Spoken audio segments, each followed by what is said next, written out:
go. That's a pretty good one. Wow. Messi jersey.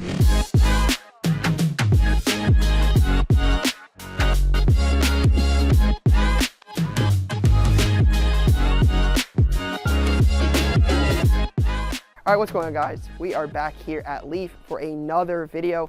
I'm here with Josh Panko, president of Leaf.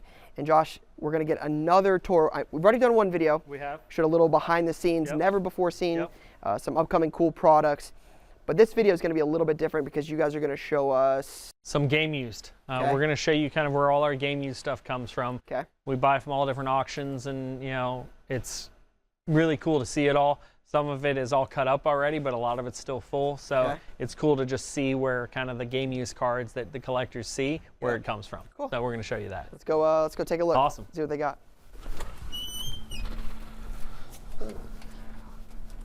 This is massive. Yeah, so this is where we store all the holders, you know, top loaders, cases, extra boxes. We keep, you know, the display boxes when a product's coming out. It all stores back here. And most of this is really boring stuff. It's not, you know, like corrugated boxes aren't real exciting. Hey, those are always in need. They are in need. So this is where the game use starts. Okay. So I'll show you this. This is a Gaylord that we'll send out. So like right here is a Bryce Harper, and this is a minor league jersey from Heritage Auction. And here it is where you can see where we've cut some of it up. And here's what's left. And on the backing is the sticky side, and that's the part that sticks to the card. Gotcha. So this is one that's already been cut up, but like we say, like we still have the Wilson tag patch. Okay. So we'll save some of the stuff, like the numbers. So this is a return from a job where we send it out to the printer. They, you know, it gets cut and then brought back to us. Okay. And so this will eventually, when we get to it, we get behind on some of this sorting, but this will all get sorted back into our current inventory. Okay. So all of this is all of our inventory of stuff. It's sorted by sport. Eventually it goes into a white box with the name on it. Some of it's still in the boxes from the auction houses, so it's a process. So some of them take a little while to get sorted in, but they get sorted in, the name gets put on the box, and then, you know, some of these are full jerseys, some of them have been cut. This is all hockey. Okay. So it's all separated by sport. So we've got hockey, we've got baseball, basketball, football, soccer, you know, we've got golf stuff, we've got some celebrity stuff. So we've got a wide mix of all kinds of stuff.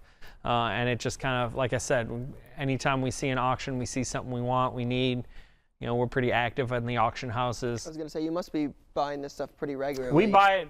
If all of your stuff is game used, Correct. You've got to be Greg buying this. buys it a lot. So Greg, the head of product development, he buys all of it through auction houses. And, you know, it's like some of the stuff goes way expensive and we have to pass, but like a lot of the stuff, there's a lot of places where I don't think that many people are looking. Gotcha. There's so many auction houses now. Yep. Yeah, and a lot of them will have, you know, NBA jerseys certified by the NBA, but people don't really go to that auction house. So like you can get some of this stuff relatively cheap, and then, you know, it makes sense for us. Yeah. Especially because we can do multi-sport. Like Greg does a lot of 8 and 16 piece memorabilia cards. Sure. Some of these guys don't necessarily make sense if you're just doing them. Yep. But if you compare them with 4 or 5 teammates, or guys from that era, 100%. It makes a lot more sense. So he'll look at good deals on those, especially like Lumber Baseball is a product that's getting ready to come out here in a couple months. That product is all game used bats. Okay. And so like Chris Sabo on just a game used bat, I don't know that it carries a lot of weight, but if you put a bunch of reds on a game used bat and he's on there, it's pretty cool. Yep. You know, 100%. So we really look at stuff like that. Plus, on a bat, you've got the nameplate. You know, so that always sells for more. You've got the, you know, the knob and the end. If it's some of the ends you can't really use, but you've got more than just, it's not just all base pieces. So you've got some extra value. Very similar to like a jersey. Yeah. You can pull off the MLB logo. Like sometimes it's funny, we'll see a car or a jersey that's selling so cheap. We're like, man, we can buy that for just the logo and make a one-on-one of that player. And it doesn't matter if we don't use the rest of the jersey. Gotcha. So we'll save it in case we ever need it. Yeah. Like if you can, an MLB logo of any player that was an all-star probably is worth a couple $100. If you can buy the jersey for $100 and just cut the logo off, like you're still delivering value. Yeah. You know, and then you've still got nameplate, you know, letter patch autos, and most of these guys have some value. So, you know, the tag patch. So there's always something on there that is of value. So we try and really maximize as much as we can whenever we see stuff. And we'll buy hats and shoes and skates, and we'll cut up anything. As long as it's worn. As long as it's game used, we'll buy it. So this is hockey. So what other ones we got let's see. You can go back. Let me see so these are all this is basketball. Okay. So here's Allen Iverson, and this is actually a Team USA jersey of Iverson. Look at that. So this is one that obviously we've cut some pieces off of. Look at that. Iverson jersey with the nameplate still attached. And below it is an Allen Iverson Philadelphia 76ers jersey. Okay. So then we've got a Sixers jersey, and this one is also cut up, but shows. So this is actually a warm up. Okay. So we'll use game used warm up. So you've got buttons, more buttons for the pants. Then these are some patches down here. Already pre-cut ones. Right, pre-cut. Cool. And then beneath it is a pair of Iverson shoes. Gotcha. So this has got Iverson shoes, and this will show. I'm not sure if these have been cut out. So that's actually. And there's signed. Yeah. So I think that's the facsimile that they put on the shoe, maybe? No, I think that is signed. Yeah, you're right. So this one's been cut up, obviously, but then the other one hasn't been touched yet. Wow, that's crazy. Yeah. And it's cool, if you put the Iverson part on, you put that on a card and can make that into a patch, that's really cool. Or make that into a patch. That's so cool. Right. So we kind of get a lot of stuff from a lot of different players. And some of these you can tell, Anderson Varejao, we probably bought that, put the NBA logo on a shield, or put the NBA logo on a card, and the rest of it. It still makes sense to keep it and see if you never know, and if you ever have something where it makes sense where, you could put them with other 76ers or something, or other Cavs, Yep. So this is all basketball. Okay. I think this is more hockey. We have a lot of hockey because we do a lot of hockey game use. And a lot of these are older ones that, a lot of these are top prospects that never made it. Honestly, a lot of these we can probably get rid of, but we keep them just the same just in case. You never know. Sure. Out of some of the basketball ones, anything here really stand out as a favorite? I see Kareem. That's so gotta here's be pretty rare. Magic Johnson shorts. We don't have much left, just the laces. The laces. That's Kareem. Yeah, so Kareem seems pretty light. You can still see some pieces left from that. This is pretty cool. Especially some number patches. So these are Larry Bird shoes. Okay. So not a whole lot left. Look at that thing. But part of the Converse logos. Yeah, that's crazy. Yeah. That thing is seen better days. Yes. And we keep all the authentication for all this in a filing cabinet, because if we put it in here, it would get lost. Sure. So we do have all the authentication for everything in case. Here you go. Yeah, there's a Kobe jersey. Could be definitely a decent one. All time. Look at that. Yeah, so that's pretty cool. Yeah, look at that. It's a jersey, a warm-up. I believe that's a jersey because I know we had an NBA logo. The NBA logo from this jersey won Card of the Year at the Beckett Summit a couple years ago. Yeah.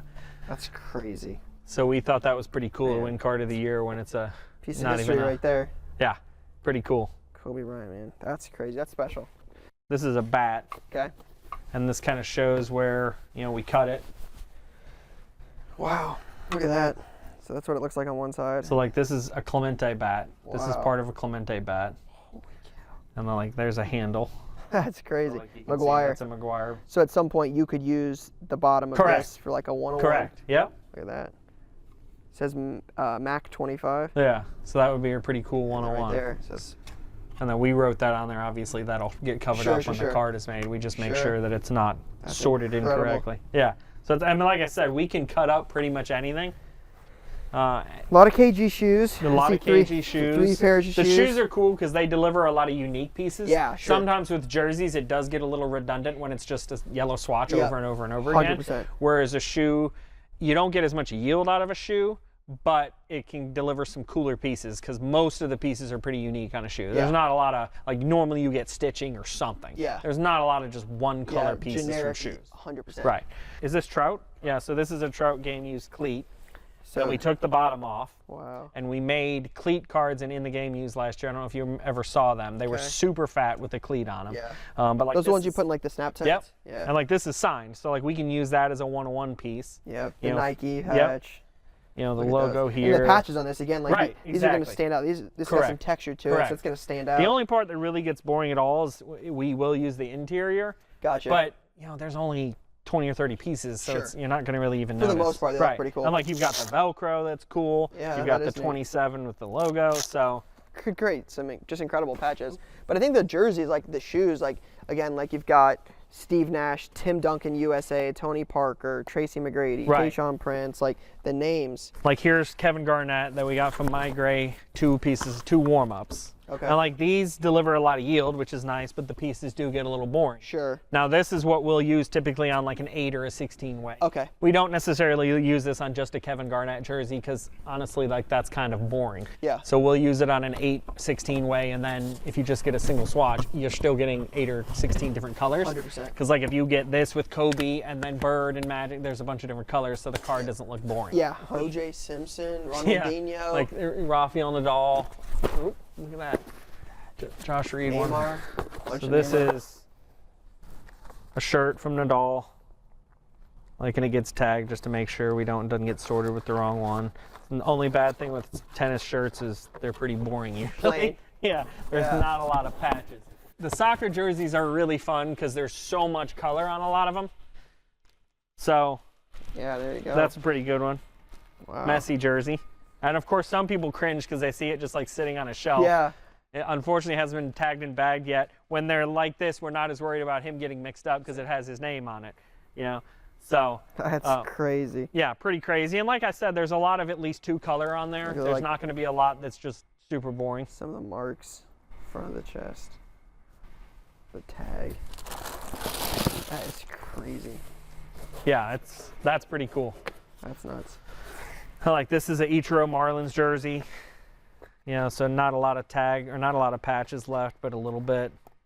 Yeah, and so I mean, there's just a. But again, like stuff like that, even once you use the tags and the cool stuff, or like the big cards, still gives you the opportunity to put them in like the 8 pieces, the 6 pieces, stuff like that. Yep, and that's kind of our thought process. Like here's a PSG. This is a Messi warm-up jacket. Okay. That he wore for PSG.